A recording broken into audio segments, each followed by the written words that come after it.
সমাবর্তন অনুষ্ঠানের সম্মানিত সভাপতি, খুলনার গর্ব, সাবেক এনবিআরের চেয়ারম্যান, মঞ্চে উপবিষ্ট আজকের অনুষ্ঠানের প্রধান অতিথি, সুযোগ্য বিভাগীয় কমিশনার। আমি ওনার অনেক সুনাম শুনেছি আমাদের ফুলতলা রিয়ানোর কাছে, আমি নিজেও ওনার ব্যক্তিগতভাবে চিনি। আজকের অনুষ্ঠানের মঞ্চে উপবিষ্ট আছেন অ্যাডভোকেট ইনায়েত আলী ভাই সহ আমার সামনে খুলনার অনেক গুণী ব্যক্তিবর্গ। আমি 1 মিনিটের বেশি সময় নেব না। খুলনার রোকেয়া আলী সবাই বলেছে, আমি তাতে একমত। এবং মাজেদা আলী বাংলাদেশের সফল স্পিকারের সহধর্মিণী ছিলেন এবং ওনার ভিতরে আমি মনে করি ঐশ্বরিক কিছু গুণ আছে। আমি ওনার 100 বছরের আয়ু কামনা করে আজকের এই অনুষ্ঠানে আমাকে বক্তৃতা দেওয়ার সুযোগ দেওয়ায় আয়োজকদের ধন্যবাদ জানিয়ে আমার সংক্ষিপ্ত কথা এখানে শেষ করছি। আল্লাহ হাফেজ। এবার নেতা ওয়াদুদুর রহমান পান্না, উনি সম্পাদক দৈনিক জন্মভূমি, উনি বিশিষ্ট সংগঠক বটে এবং পরিচালক জোহরা খাতুন শিশু বিদ্যা নিকেতন, মঞ্চে আসছেন। আজকে সম্মানিত সভাপতি আর যাকে কেন্দ্র করে আজকের এই অনুষ্ঠান, মাজেদা আলী আলীর সঙ্গে কারোর তুলনা হয় না। আমরা যদি কাউকে কারোর সঙ্গে তুলনা করি, আমার ব্যক্তিগত মত, তাহলে তাকে অনেক ছোট করা হবে। আমি ছোট্ট একটা কথা বলে শেষ করবো।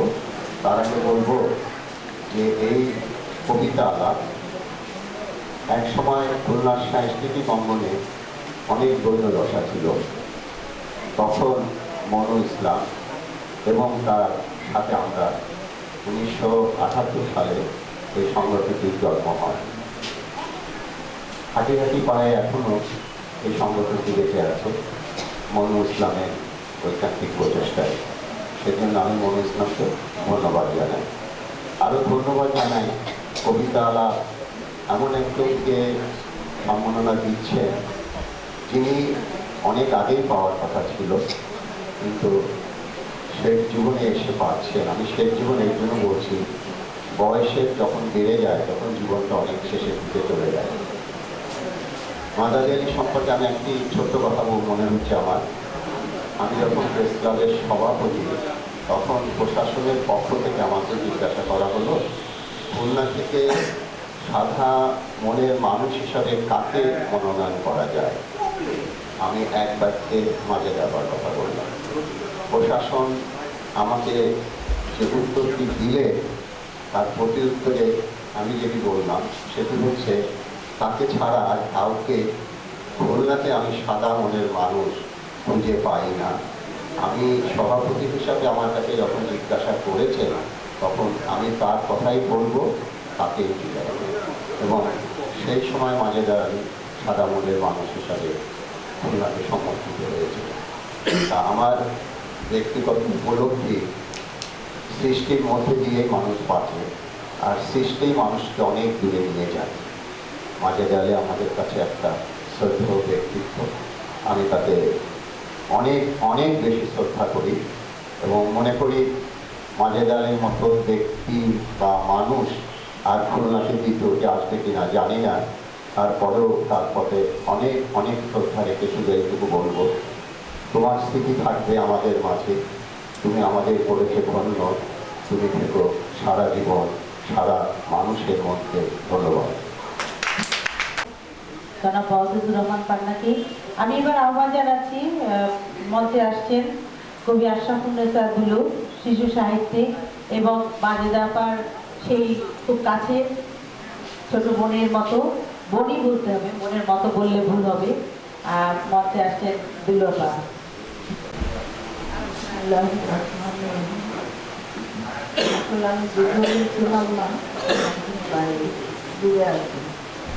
এত অল্প স্বল্প সময়ের মধ্যে আমাদের আপাতত এই অনুষ্ঠানে একটু বলা যাবে।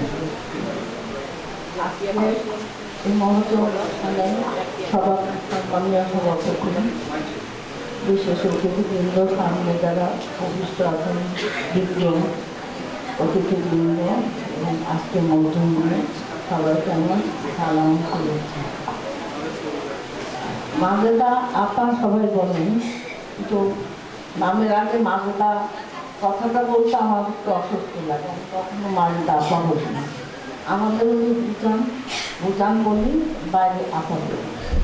তো আপা সম্বন্ধে বলতে গেলে তো 53 সালে চলে যেতে হবে, কারণ ওনার সঙ্গে আমার পরিচয় 53 সালে, 1953 সালে, যখন আমি একেবারে ছোট, আর উনি তখন কেবল কলেজে পড়তেন।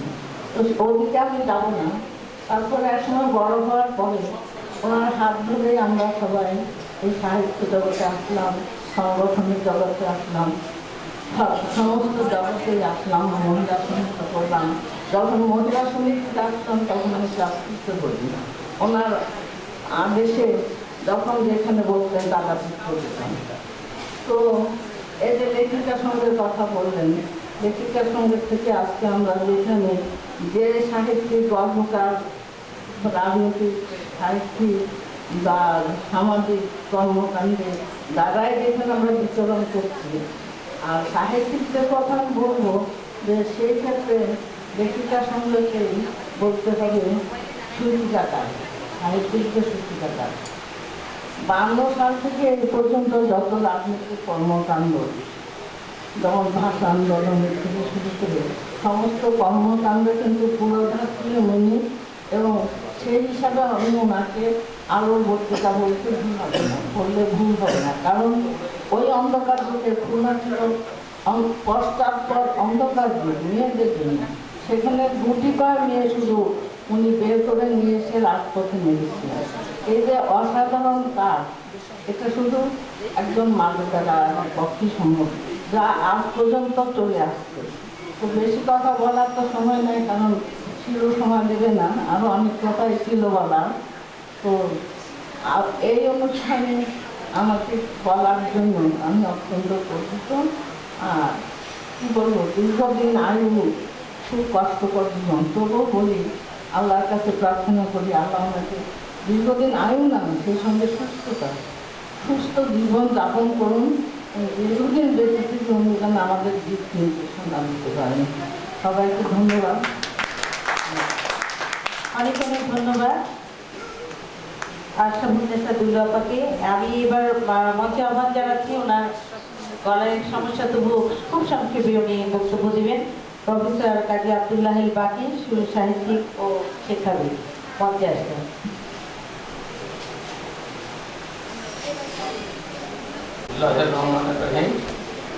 আমি ক্ষমা চেয়ে দিচ্ছি সবার কাছে যে আমার বড় অসুবিধা। কবিতা লাভ কর্তৃক আয়োজিত আজীবন সম্মাননা এই অনুষ্ঠানের আমাদের সম্মাননা জানানো হচ্ছে সেই শিরোমণি, আমাদের সকলের শ্রদ্ধেয় ব্যক্তিত্ব বেগম মাজেদা আলী এবং মঞ্চ উপবিষ্ট সম্মানিত অতিথিবৃন্দ, উপস্থিত সুধীমণ্ডলী, আসসালামু আলাইকুম। বেগম মাজেদা আলী একজন কৃতি সন্তান এই অঞ্চলে। গুণীজনের গুণকীর্তন করা এবং গুণের সমাদর করা সমাজের এবং মানুষের, বিশেষ করে শিক্ষিত জনের, বিবেকবান জনের উচিত। সেই প্রসঙ্গে আমি বলবো যে কবিতা আলাপ আজকে এই অঞ্চলের সবাই বলেছে যে সাদা মনের মানুষ, এবং বেগম মাজেদা আলীর মধ্যে যে অনেক গুণের সমাহার আমি লক্ষ্য করেছি, তাকে যে আজীবন সম্মাননা প্রদান করছে, এজন্য আমরা এই খুলনা অঞ্চলের সকলেই গর্বিত, এবং এজন্য কবিতা আলাপকে আমি আন্তরিক ধন্যবাদ জানাচ্ছি। তিনি শুধু সংক্ষেপে আমি এইটুকুই বলবো যে আমি খুলনা ইউনিভার্সিটিতে 1991 সালে যোগদান করার পরে বিভিন্ন সংগঠনে সঙ্গে জড়িত হই, বহু অনুষ্ঠানে আমার সাথে একসাথে আমি অনুষ্ঠান করেছি। তো ওনার মধ্যে যে জিনিসটা আমি লক্ষ্য করেছি যে প্রকৃত একজন আদর্শ মানুষ বলতে যা বোঝা যায়, আমার জ্ঞানে আমার দৃষ্টিতে এই সবগুলো গুণের সমন্বয় ওনার মধ্যে আমি লক্ষ্য করেছি। এবং ব্যক্তিগত জীবনে তিনি শিক্ষকতা করেছেন 25 বছর। তিনি উপাধ্যক্ষ এবং অধ্যক্ষ পদে সুন্দরবন আদর্শ মহাবিদ্যালয়ে তিনি চাকরি করেছেন, বহু জ্ঞানদান করেছেন, মানুষকে শিক্ষা দিয়েছেন এবং তিনি একজন আবদ্ধ ব্যক্তিত্ব। এই বলে আমি আমার সংক্ষিপ্ত বক্তব্য আপনাকে ধন্যবাদ জানিয়ে এখানে শেষ করছি। খোদা হাফেজ। অনেক অনেক ধন্যবাদ। আমি এবার আমাদের মাঠে যে মঞ্চে উপবিষ্ট আছেন বিশিষ্ট অতিথিরা, বিশেষজনরা, আমি তাদের দৃষ্টি আকর্ষণ করছি এবং সভাপতি অনুমতি করে মঞ্চে যাচ্ছি। প্রথমেই আহ্বান জানাচ্ছি প্রবীণ রাজনীতিবিদ, প্রখ্যাত আইনজীবী অ্যাডভোকেট শেখ এনায়েত আলী ভাইকে।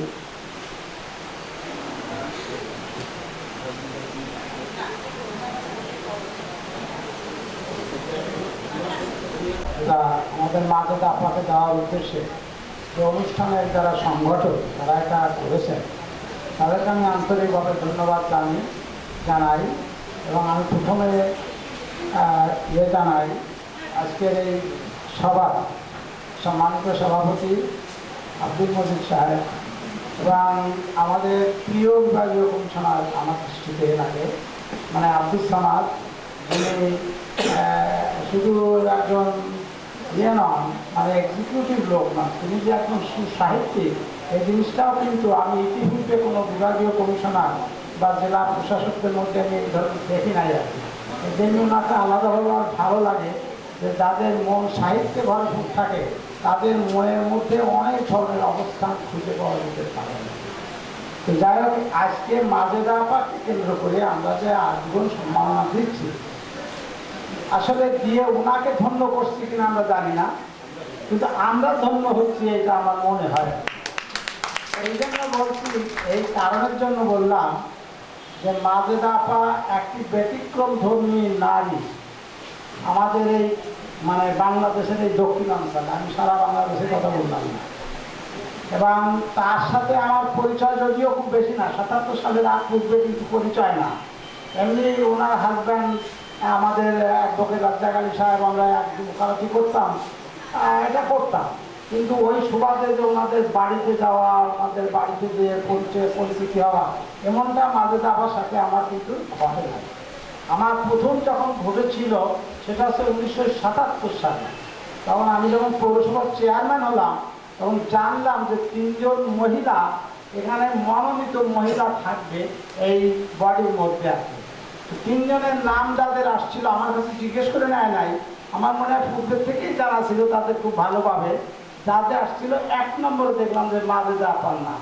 এই সময় মাজেদা আলী, মাজেদা আপা ইত্যাদি বুঝলাম না। পরবর্তী পর্যায়ে ওই 5টি বছর দায়িত্ব পালনকালীন সময় আমি ওনার মধ্যে যে গুণের দেখেছি সম্মানের ছিল, তেমন গুণসম্পন্ন মানুষ বা নারী বর্তমানে বা অতীতে আমার দৃষ্টিতে কিন্তু পড়েন না। কারণটা আমি বললাম এই জন্য যে মানুষ মাত্রে কিন্তু মানুষের কিছু ইগো থাকে, মানুষের মধ্যে কিছু রাগ থাকে, ক্ষোভ থাকে, কখনো কখনো এগুলো বহিঃপ্রকাশ হয়। এবং মাজেদা আপাকে আমি দেখেছি সর্বক্ষেত্রে সকল অবস্থায়, যে ক্ষেত্রে রাগ হওয়ার কথা, যে ক্ষেত্রে রাগান্বিত হয়ে হয়তো বক্তব্য শুনে দেওয়ার কথা, আমি কিন্তু কখনোই তা দেখিনি। হাসি মুখে উনি বলছেন ওনার কথা সমস্ত গুছিয়ে গুছিয়ে যুক্তি দিয়ে, না সে কথা না মেনেও কিন্তু পারা যায় না। তা আমি যেহেতু সময় অল্প আছে আমরা ওনাদেরই কথা শুনবো। আমি মাজেদা আপার সাথে আমার বয়সের পার্থক্য আমি হিসাব করে দেখলাম যে বোধ হয় এই 6-7 মাস। উনি আমার চাইতে 7 মাসের মতো মানে বয়সে বড় হবেন। তা ওনার তো আমরা 100 বছর কামনা করছে মিনিমাম, যে অন্তত 100 বছর আল্লাহ তাআলা তাকে হায়াত দারাজ করুন এবং সমাজের যে খেদমত উনি করতেন ওই বাড়ি বসে পড়ে ওই খেদমত উনি করুন, তাও সমাজের কাজে লাগবে। আর আমার জীবন তো যে কোনো মধ্যে চলে যেতে পারে, এটা নিয়ে কোনো ভাববার কোনো কারণ নাই আর কি। তবে আমি মাজেদা আপা বেঁচে থাকুক এটা আমি কামনা করি। আমি থাকলাম কি থাকলাম না এটা আমার তো নিজের ব্যক্তিগত কোনো ইয়ে নাই আর কি। আর কথা শেষ করি এই বলে যে এই বেগম মাজেদা আলী কিন্তু আর আগামীতে জন্ম নেবে কিনা দেশের বিভিন্ন পরিস্থিতি, সামাজিক সব রকমের পারিপার্শ্বিক অবস্থা দেখে যা মনে হয় তাতে এইরকম আর নতুন কোনো বেগম মাজেদা আলী জন্ম নেবে কিনা আমার সন্দেহ আছে। আর অতীতে যদি গণনাও করা হয় যে মাজেদা আপার সাথে বহু নারীদের যেমন রোকেয়া, যেমন আমাদের যে আরো একজনের আমরা করেছি আর কি, তারা ছিলেন, এটা ঠিকই আর কি। কিন্তু আমরা গর্বিত মাজেদা আপাকে নিয়ে আগে আসলে আমরা মূল্যায়ন করতে পারি না ওনাকে। আমারও তাই মাঝে মাঝে মনে হয় যে ওনার সাথে আমি ওই যে ওনার অধ্যক্ষ হওয়া পর্যন্ত আজম খান সুন্দরবন কলেজে এই পর্যন্ত কিন্তু আমি একসাথে জড়িত ছিলাম ওনার সাথে, এবং বহু সংগঠনে এই পাশে শিশু হাসপাতাল, এই শিশু হাসপাতালের সাথে মাজেদা আপাকে কত বছর জড়িত ছিলেন, আমরা একসাথে ছিলাম, তা অকল্পনীয়। এবং প্রত্যেকটা ব্যাপারে উনি কনস্ট্রাকটিভ সিদ্ধান্ত দিতে পারতেন। সবচেয়ে বড় গুণ যেটা, উনি সবসময় কারো প্রতি কোনো গ্রাজ বা কোনো রকমের মানে বিরূপ মনোভাব না, উনি কিন্তু সিদ্ধান্তগুলো দিতেন অত্যন্ত গ্রহণযোগ্য সিদ্ধান্ত। সেটা ওনার ওই রাজনৈতিকভাবে চিন্তা করলে ওই সিদ্ধান্ত আসা উচিত ছিল কিনা সেটা আলাদা কথা, কিন্তু কখনোই উনি রাজনীতি ওনাকে প্রভাব বিস্তার করতে পারে নাই একটি সঠিক সিদ্ধান্ত প্রদানের ক্ষেত্রে। আর এত গুণসম্পন্ন ব্যক্তি আজকে আমরা তার মানে আজীবন সম্মাননা দান করছি। এবং যেটা এখানে কবিতা লাভের পক্ষ থেকে করা হয়েছে, আমি কবিতা লাভদেরকে আমি শত শত ধন্যবাদ জানাই যে আপনারা আজকে এই অনুষ্ঠানটার ব্যবস্থা করেছেন। আর আমরা বাদ বাকি কথা আমাদের যারা এখানে আছেন, প্রধান অতিথি আছেন, আমাদের সভাপতি আছেন, তার কাছ থেকে আমরা শুনবো। তারাই বলতে চেয়েছেন, ওই একটি কথা কিন্তু বলেছেন যে বলতে গেলেই তো সারাদিন কেটে যাবে। আমিও তো ঘড়ি দেখছি যে কত সময় আর সামনে আছে ওই মাগরিবের রাত দেবো, সেই জন্য আমি ওই থেকে আমি আমার কথা এইখানে শেষ করছি। খোলা হবে, আপনারা ভালো থাকেন। অনেক অনেক ধন্যবাদ। তাদের মধ্য থেকে অনেক স্মৃতি জড়িত অনেকেই আছেন যে স্মৃতিগুলো আমাদের জানা নেই। এক সময়কার অনেক দিনের কাজের সাথী সেই আমাদের সুন্দরবন কলেজের অধ্যাপক বৃন্দরা আছেন, অনেক স্যাররা আছেন। তো সকলেই এক কথাই বলছেন আমরা অল্প কথায় আমরা কোনো কিছু বলতে পারবো না। তো সেই জন্যে আজকে তারা এই অল্প সময়ের জন্য তারা বলতে চাচ্ছেন না, যেহেতু অল্প সময় দেওয়া হবে সেই জন্য, সময় বেঁধে দেওয়া হয়েছে সেই জন্য। তো তাদের কাছে আমি বিনম্রভাবে ক্ষমা চাচ্ছি সময়ের দিকে তাকিয়ে। আমি এবার আহ্বান জানাচ্ছি সুলেখক, গবেষক, বর্ষিয়ান শিক্ষাবিদ প্রফেসর মোহাম্মদ বজলুল করিম, আমরা যাকে বি করিম স্যার বলে জানি। স্যার আপনি ওখানে বসলে আমরা মাইক্রোফোন দিতে পারি, স্যার আপনি বসে কথা বলেন না হয়, আপনি পারবেন, আপনি ওখানে বসুন। এখানে একটু বলে রাখি, আজকে যিনি সভাপতিত্ব করছেন ডক্টর মোহাম্মদ আব্দুল মজিদ স্যার, ওনার কিন্তু সরাসরি ছাত্র স্যারের। আজকের এই মহতী অনুষ্ঠানের সম্মানিত সভাপতি এবং আমাদের স্নেহাশীর্বাদ শিক্ষক ডক্টর আব্দুল মজিদ এবং মঞ্চে ভবিষ্ঠ বিশিষ্ট ব্যক্তিবর্গ এবং আমার সামনে ভবিষ্ঠ ভদ্র মহোদয়গণ, ভদ্র মহিলাগণ, আপনাদেরকে আমার আন্তরিক শুভেচ্ছা জ্ঞাপন করছি। আজকের এই অনুষ্ঠানে আপনারা বেগম মাজেদা আলী সম্পর্কে বহু কথা শুনলেন। আমার পক্ষে থেকেও বলার বহু কিছু আছে। আমি 1963 সাল থেকে বিএড কলেজে থাকার পর এ পর্যন্ত তার সম্পর্কে, তার ব্যক্তিগত জীবন এবং আরও বিভিন্ন রকমের কার্যাবলীর সঙ্গে পরিচিত। সব কথাগুলো বলার সময় হবে না। আজকে আমাদের একটি কথা মনে রাখতে হবে যে আমরা কেমন করে বেগম মাজেদা আলীর মতো হব। আমাদের চরিত্রে, আমাদের আচরণে, আমাদের ব্যবহারে তার গুণগুলি প্রকাশ করার চেষ্টা করব এবং আমাদের ছেলেমেয়েদেরকে এবং আত্মীয় স্বজনকে বেগম মাজেদা আলীর মতো হওয়ার জন্য আমরা প্রতিজ্ঞাবদ্ধ যদি হতে পারি এবং চেষ্টা করতে পারি, তবেই আমাদের বেগম মাজেদা আলীর জীবনের কার্যাবলী জানার সার্থকতা গড়ে উঠবে। আমি আপনাদের সঙ্গে ব্যক্তিগত বেশি কিছু কথা বলবো না, বহু কিছু বলার আছে, বলতে গেলে অনেক সময় লাগবে, আজকে সে সময় নেই। তবে আজকে যারা এই আয়োজন করেছে তাদেরকে আমি আন্তরিক ধন্যবাদ জানাচ্ছি যে এরকম একজন ব্যক্তিকে সম্মান, আজীবন সম্মাননা জানানোর জন্য তারা ব্যবস্থা করেছে, এই জন্য আমি তাদেরকে আন্তরিক ধন্যবাদ জানাচ্ছি। এবং এই সভাতে আপনাদের সামনে উপস্থিত হতে পেরে আমি অত্যন্ত আনন্দ বোধ করছি। আমি বেগম মাজেদা আলীর চেয়ে 2 বছরের আমার বয়স কম। আমি 53-তে ম্যাট্রিকুলেশন পাস করি, উনি 51-এ ম্যাট্রিকুলেশন পাস করে। তো এই হিসেবে ওনাকে আমি খুবই সম্মান করি। ওনার পরিবারের সকল সদস্যের সঙ্গে আমার বেশ পরিচয় আছে, পিত্রালয়ের এবং নিজের এবং শ্বশুরের পক্ষে সকল দিকের লোকের সঙ্গে আমার পরিচয় আছে। আমি ব্যক্তিগতভাবে অত্যন্ত আনন্দিত যে খুলনায় এরকম একজন ব্যক্তি আছে এবং এই ব্যক্তিকে সম্মান জানানোর জন্য এরকম একটা অনুষ্ঠান আজকে হচ্ছে। আমি আপনাদেরকে সকলকে আন্তরিক ধন্যবাদ জ্ঞাপন করে আমার বক্তব্য শেষ করছি। আসসালামু আলাইকুম। অজস্র ধন্যবাদ স্যারকে। উনি এই শরীরে অবস্থায় উনি এসেছেন সেই সুদূর দৌলতপুর থেকে, আসলে প্রাণের টানেই উনি চলে এসেছেন। ওনাকে যখন আমরা দাওয়াত দিই তখন উনি বলেছেন আমি অবশ্যই যাব এবং আমি বলবো। তো স্যারকে অজস্র ধন্যবাদ, কারণ আমরা বুঝতেই পারছি যিনি সভাপতিত্ব করছেন তারও ডাইরেক্ট স্যার, কাজে কত প্রবীণ এবং কতটা জ্ঞানী ব্যক্তিত্ব উনি। আমাদের মাঝে আজকে উপস্থিত থেকে যিনি সম্মানিত অতিথির আসন অলঙ্কৃত করছেন এবং যিনি সারাক্ষণ ব্যস্ত থাকেন, সর্বক্ষণ উনি খুলনা ডিভিশনের সমস্ত দিকে উনি খেয়াল রাখেন এবং উনি আসার পরে আমরা খুলনা সাহিত্য অঙ্গনে এবং আমাদের সংগঠন অঙ্গনেও আমরা কিছু একটা অন্য মাত্রা এনে দিয়েছেন। আমাদের সেই পরম শ্রদ্ধেয় ব্যক্তিত্ব সম্মানিত অতিথি খুলনা বিভাগীয় কমিশনার, কবি ও গবেষক জনাব মোহাম্মদ আব্দুস সামাদ। আমি আপনি আপনাকে সংক্ষিপ্ত করলে তা হয় না এবং আপনার বক্তব্য আমরা শুনতে চাই।